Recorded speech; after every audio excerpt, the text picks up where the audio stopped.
What's going on, y'all? So here we have a video about Game Pass still growing, right? Because you got the ponies sitting there trying to say that Game Pass is in decline, it's not reaching the numbers it's meant to reach, and they're over there hating. But what I find funny is that if we look at their equivalent, which obviously they followed Microsoft's route, which is PlayStation Plus Extra and Essential, it's like let's just make it a little bit different. Where are the numbers for that, right? Is that growing or not? Sony hasn't said anything about it, right? But they never say anything about that, right? Because they're jealous of Game Pass, which we all know. So the funny thing about this too is we're gonna get to more stuff on this, but we're gonna go over to Twitter and make fun of some idiots. Let's start off with JDub, right? I mean, still going on, right? Goddamn, negative 29% during the holiday season is nasty work. They also didn't have Call of Duty rights. It's Sony's last year for having Call of Duty marketing rights. So we're going to see what happens after that. Negative 70% revenue decline, which makes sense on the year-on-year process. Uh, and content and services only pulled in 2% increase.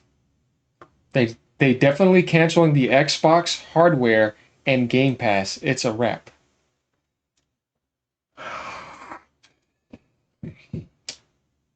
Phil Spencer said that they're doing more hardware and that Game Pass isn't going anywhere. They're going to continue to focus on it and improve it. They just launched the biggest Game Pass lineup in history and games coming over to PlayStation. And this retard says that they're going to cancel Game Pass and they're going to cancel the Xbox hardware, even though we know that's not happening. See, this is how dumb they are. Like, why are we, why are we still trying to play this game if you have 374 ponies like that? This guy is a complete idiot. You know, say something intelligent, please. Don't say stupid stuff like this when the evidence coming from them has been right in front of your face that they're not going to do that. And they're working on the next Xbox hardware right now. I mean, he just had interviews talking about this, like right in front of their face, and they say stupid stuff like this. I'm telling you guys, I don't know what to say. They're just so dumb. That is rough, but content and services is the largest revenue generator, and seeing how they make more money than what an idiot for even saying that. I'm sorry, but what are you talking about? He's infinite. You're dumb. That 2% is probably pretty huge, though. Bro, coping hard. I don't know why the guy made that comment. I understand these sort of numbers look bad, but in defense of Xbox, and that doesn't happen often, the 2% increase could be based on the number of current active users of those services. So it's, for instance, the current active is 263 million. That 2% is a still reasonable 5.26 million new people. Somebody who understands math here. Let's see what this dumbass says. Watch this. If it was, they would just give out the Xbox Game Pass numbers. They don't have to. The point is that it's an increase, like he was saying. If you think about how many are across PC, mobile, they even added in LG, even though that just recently got added in, because this is like at the end of December 30th, obviously. So you got to report that a month after. So this guy right here actually is intelligent, right? Even though he's not even trying to defend Microsoft, he's just saying mathematically, if you think about that, because he understands the way things work. This never went through his pea brain. Of course, I don't expect that. He probably has an IQ about 75 or 80. That is to say that percentage is based on Game Pass alone. I'm definitely intrigued as to what else they are counting, whether they mean Xbox Live or another service. We already know what Xbox Live is for sharing numbers. I have to agree that if the numbers were that good, then why not share them? Sony doesn't share their numbers either. So, but the thing is, though, is he said something intelligent there. All right, we don't have to focus anymore on this pea brain. Let's move on to this moron over here. Puerto Rico, they're like 35 million Game Pass subscribers. You don't know the number. As far as I'm concerned, I think if they had it, it'd be in 40 plus with Call of Duty. All you have to do is just download the game. This is funny, right? Guys, watch this. He's about to get his punk ass smoked right here. And we're about to flex on him, right? You know what I mean? We work out over here. They don't do that. They just sit on Twitter. Indiana Jones in a Great Circle has been played by over 4 million players. That's actually really good considering the type of IP it is, right? And even on PlayStation, wait till it comes to PlayStation. It's going to come to Switch too, and it's going to grow over time. So this is just the beginning. Let's think about this. Sea of Thieves came out in 2018, right? Are you guys ready for this? Sea of Thieves bypassed Astrobot on PlayStation 5 in 2024 in Europe. How'd that happen? The game just came out this year. It's supposed to be Game of the Year contender, right? And get Game of the Year awards? Would you ponies not buying your games, sitting on Twitter too much? Oh, even then, you don't buy games anyways. And that's a very niche audience. Or Mario Odyssey sold like 10 million in like what, a couple months?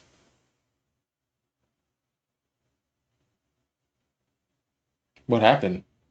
Do you see how they say stuff, but they don't have the audacity to really realize what's going on their side? That's why you surrender to PC, and you're going to be surrendering to the Switch, and then you're going to be going probably eventually to Xbox. If not, they'll get you through Steam. But and then the same people right here, this same more idiots. IQ's a 75 or 80.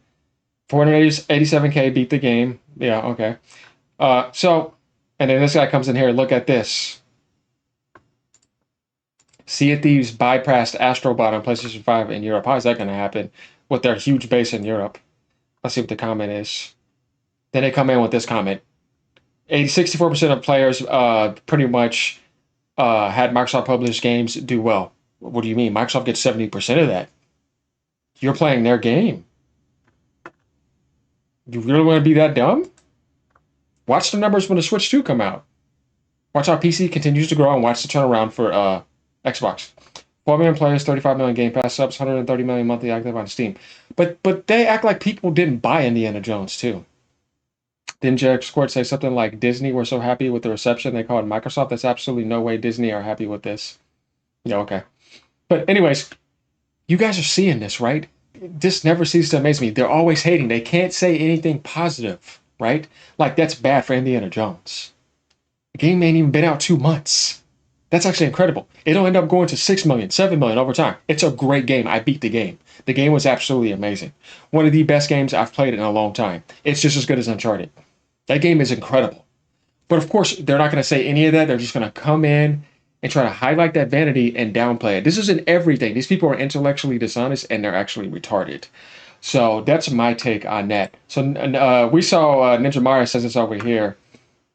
This guy says both on PlayStation 5, Xbox doesn't get the game of the year. Ha ha ha ha ha. Stupid comment, but it hasn't been on PlayStation 5, but it's going to come there. It's going to increase the sales. It'll easily sell 1 million plus on PlayStation.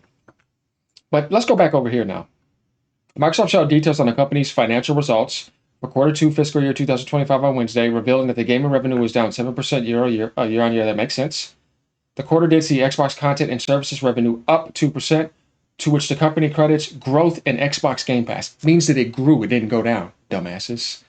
Xbox hardware revenue declined 29%, which we know that's happening. This is the first quarter in a full year not to see a massive year-on-year leap on paper, and that's because Microsoft's acquisition of Blizzard and a large leap in revenues provided is now fully normalized in the company's results, with the last large leap being accounted for in quarter one fiscal year 2025. Microsoft CEO Satya Nadella noted that Black Ops 6 was the best-selling game of the quarter on Xbox and PlayStation, which also highlighted rare reviews for Bethesda and Machine Games' Indiana Jones. Amazing game, which crossed 4 million players. Elsewhere in the company, Microsoft Cloud saw revenue of $40.9 billion. Just a cloud. Sony ain't never going to make that. They're worth $100 billion, by the way. Microsoft just made like almost half of their company's worth in a quarter on cloud alone. Up 21% year on year, when Microsoft says is driven by Azure commitments from OpenAI.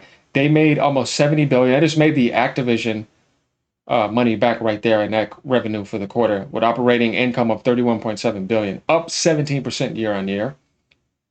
Xbox Game Pass growth is thanks to Call of Duty. Now look at the lineup they got coming this year. It's going to be massive. Watch the growth they get this year. On top of putting all their games on PlayStation, or most of them, and on top of supporting the Switch too. So like we see a huge turnaround gaming wise. We just have to see internally the growth that was last year compared to this year, 2 years ago compared to this year, and seeing how they're going to continue to grow and do better. They have the hybrid OEM models. They got the handheld around the corner. They're making huge moves and they're doing great things on being pro-consumer to the gaming industry. Compared to Sony that has canceled 10 games, not doing so hot, has a lot of shakeups going around. And now they want to adapt to, once again, another Microsoft strategy like they always do. So just looking at things that way, we have to be more honest and give credit where it's due. They're doing very good. Yeah, there may be some hardware issues, but that can get turned around. These hybrid OEM models turn out being very well. But at the end of the day, gaming is so good. I mean, it's a paradise. You know, everybody has so much more content that you can't even have enough time in a day. Even if you were rich, have millions of dollars, and had 24 hours in a day, it's going to take a while to catch up with all this content across all these different devices. And we got Nintendo coming around the corner too. You got all the stuff on Netflix. I mean, there's just so much. If you work out, you got a lady friend. I mean, you got to, you know, do things with your family, spend time with friends. You know what I mean? There's just not enough time. Time is the real currency here at this state. But all in all, gaming is great across all devices. If we really want to look at it, all three are going to be fine in the future. All this Xbox hate and Xbox is dead. Yeah, that's backfiring now. They don't know what to say after seeing that massive Game Pass lineup, and they can't help but hate because they're 14-year-olds mentally and emotionally, and I guess we could say they're ziplocked there. But these reports are looking really good. Only thing that Microsoft needs to improve and focus on is probably doing a price drop. They got Call of Duty rights now. As I said, the Call of Duty rights for PlayStation has now ended at the end of the year, December 31st. After that, it's over. They don't have any more marketing rights and advertising or bundles after this. So it's going to be interesting to see what happens this year. I don't expect anything insane hardware wise to happen from Microsoft unless they add in a handheld. Um, but, you know, maybe they could sell more than they did last year. We'll see. But next gen could be a lot better for them when we talk about that. But we're going to see what happens. But when we look at every other category, they're substantially improving. Games, more than anything, services, pro consumer, right? Cloud, and being a publisher. They're improving in all categories besides hardware decline. That's about it. But they don't want to give credit for that. They want to hate on that. And I own all, by the way, you know, as everybody knows. So I sit over here and just give credit where it's due, and I like that they're being pro consumer. So all in all, let me know what y'all think. Uh, you know, every day we're gonna have to be making fun of ponies. We always gotta highlight them and stuff. I'm still laughing at this. This old game that came out in 2018 has surpassed your supposedly game of the year contender because y'all don't buy games and just sit on Twitter all day. You're a bunch of losers. Grow up. Peace out, y'all. Have a great day.